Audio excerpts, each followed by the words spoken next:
everyone must know some basic concepts about GPS. Is there anyone present without knowing the basic concepts? You don't know anything about GPS. Okay, after completing my seminar, if you didn't understand, please ask me. Or else if you understood, I will ask you questions.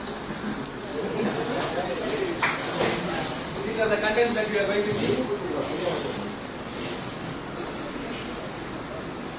And this is for what GPS is used. GPS is called as a global positioning system. I'm not going to explain all this briefly. Just I will say what is present here. GPS is mainly used for searching a location or finding a person in this earth. And before GPS, many other systems were also used, such as Globus and etc. But later, there's American Air Force only founded this GPS. It is because the modern navigation system had some problems. Therefore, to overcome the problems, we used GPS. It was mainly developed by the US government. In that US government, it's a Department of Defense, that is DOD. It is now also having the whole control over the GPS. And this GPS is not developed in the whole night. Its development process started from 1973, and it consists of almost 24 satellites, each revolving around the Earth, which makes the position of the object or the thing to be detected in the Earth. And this is the history. It starts from 1973, and step-by-step process was made. And in the year of 1955, the full operation capacity was used.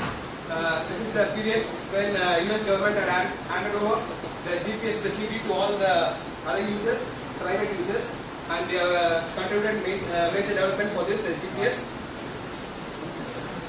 GPS consists of 3 parts. One is the space segment, which evolves about the atmosphere around the Earth. And next is the control segment. Control segment is the base station, in which the control station is located in the Earth, and we can monitor the space segment. And the last is user segment. User segment is the one which combines the data for both the space segment and control segment, and provides the user or the consumer who uses this GPS facilities. Space segment. Space segment was first used by this Air Force. Air Force is a US-based defense company. They have launched 24 satellites till now. These satellites are revolving around the Earth in 6 orbital planes. Each are placed at 60-degree difference and inclined to 55 degree. It is because as the 24 satellites revolving around the Earth, there are chances for it to collide with each other. Therefore, by positioning it 60 degree apart and inclined to 55 degree, the collision can be avoided. And moreover, when one satellite is monitoring a place, another satellite won't come in between it. And the next is a control segment. Control segment is this is the first control segment that was developed by Air Force base in Colorado. This was the first, and later in September 2005, 6 more monitor stations were also developed. And now every satellite can be seen from at least 2 monitor stations. These are the monitor stations that are available. From each of the monitor stations, we can see the 2 satellites that are revolving around the Earth.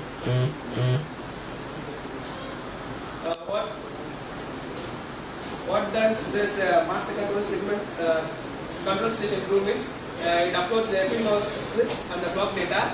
Ephemeris is nothing but the global atmospheric position of the orbital system that is revolving around the Earth. And SV is a space vehicle which is revolving. Then the clock data is to provide the detail where the satellite is exactly located. User segment is the thing. User segment is the thing where people make use of it. Only the control segment and info segment just provides detail. These details are used by the user segment, in which the transceiver sends the data to the GPS and it receives back to itself, and the GPS receiver also receives the data.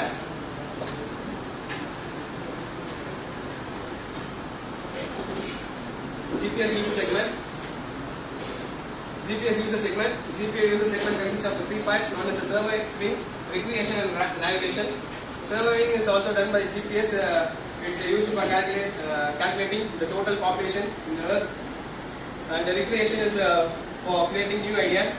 Navigation is for finding the location in the Earth.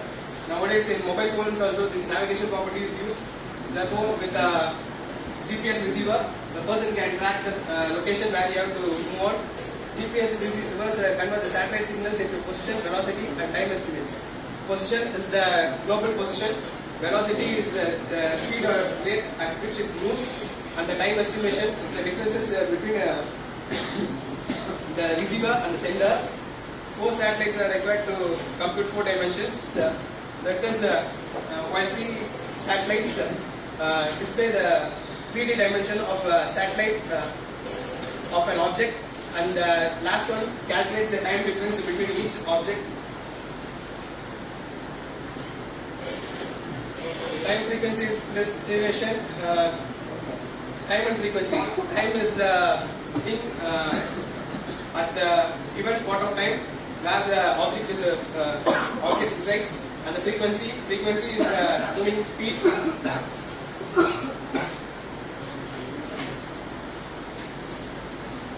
This is a basic formula to calculate the velocity. Velocity equal to distance by time. Velocity, as already said, it's the speed at which the object is moving, and distance is the distance between the satellite and the global positioning, and time is calculated by sending the signal from one to another. From this, the distance can be calculated by making time to come to side, where distance equal to velocity into time. And this is one of the basic examples to find the distance at which it resides.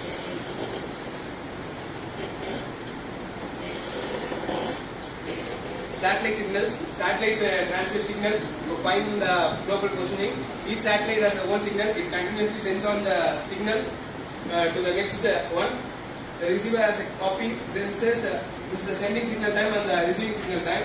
In the sending signal time, the satellite sends the data, but the receiver has a time lapse due to the traveling at a distance. By calculating the sending signal time and the phase time elapsed, we can find the distance and the approximation where the object is.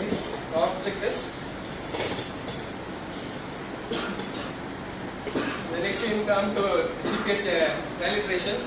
In GPS calibration, what we do is consider center part of the Earth, and the satellite is placed in a position. First, we find the distance between the satellite and the center point of the Earth. With this, we calculate the distance, but only by calculating the distance, we can find the object where it is located.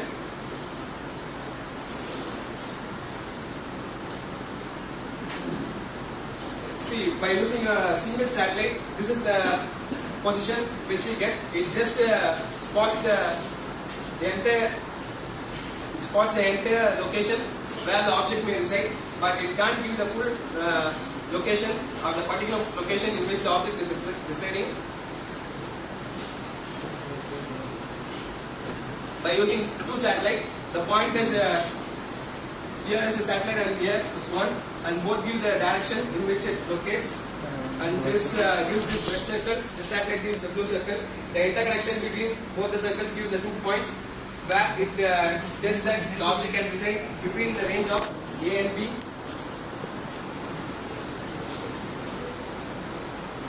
And this is by use of three satellite.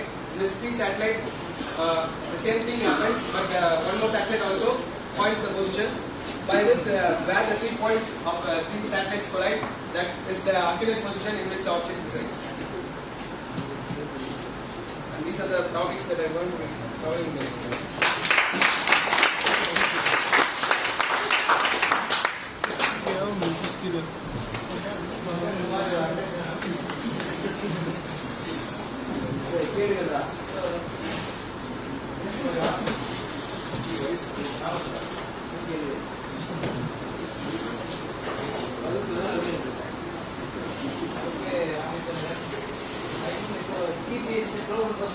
control satellite.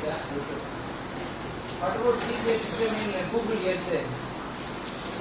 Google Earth See, it's not the correct data that we are getting from the Google Earth, because there can be possibilities of there are some possibilities to cheat also, sir. It's not the correct data, because as a people we can't go beyond the earth and see what is located there. We are just calculating it. Google Earth has no connection with the GPS, because it's just calculated by using the cameras and lot of the satellites. It's overview of the location, not an accurate location. No, sir. Sir, anything above our control can't be measured, sir. Even GPS also we cannot measure. Sir, GPS we can measure, sir. About Google Earth. We cannot measure. Okay, any other question from your side?